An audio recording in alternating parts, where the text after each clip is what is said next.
In our last episode, we talked about the Passover and how this was the final plague. This was the final, blow to Pharaoh's pride, where he realized, I am not God, and God really is going to do what he wants, and he is the one that is proving himself to be Lord of the universe. And Pharaoh, probably in some heartbreak because his son died, but also in brokenness, he lets the people go, and the people run in haste. I mean, they leave.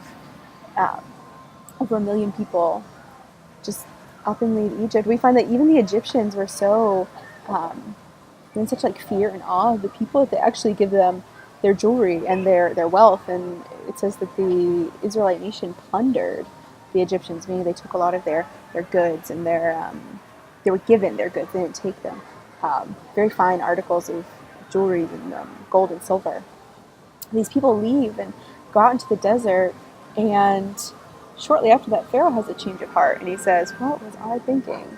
And so he takes his chariots, he takes his army out to go and meet them, to go slaughter them in the desert. And the people see this happening and are very afraid, because there's water in front of them, the Red Sea was in front of them, that's where they had camped.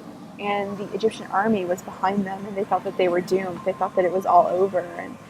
And we see this great verse in today's reading. So if you go ahead and look at Exodus 14, and then verse 13, Moses answered the people, do not be afraid, stand firm, and you will see the deliverance the Lord will bring to you today.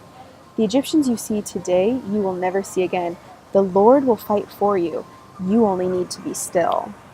And man, that's a verse that I need like all the time in my life, to realize like the Lord is going to fight for me. I need to be still. Now sometimes that means that I actually need to take an action step, and he will lead me in that direction.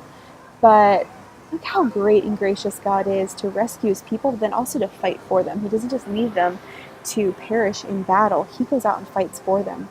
And we see that he does that. He stands as a pillar of fire and of cloud between his people and the Egyptians. And you even get this hint that God is trying to display his power to the Egyptians that are remaining and to the rest of the world. If you go back down to verse 18, it says, the Egyptians will know that I am the Lord when I gain glory through Pharaoh, his chariots, and his horsemen. And so one more time, God's power is on display. And then God separates out the sea that's in front of them, and this 1,000,000-person plus women and children, like 600,000 plus women and children, so they're thinking at least 1.2 million, walk through this large body of water on dry ground.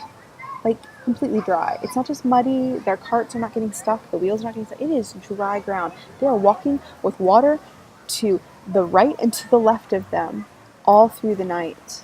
And then when Pharaoh eventually pursues them, because God lifts this pillar that he had stood between them with, they go chasing in, and then God collapses the waters on them, not on his people, but on those people. And we see that the entire nation of Israel is so crippled, is so debilitated through the plagues. They've lost their flocks, a lot of their herds, their fields, different planting, all of their agricultural needs.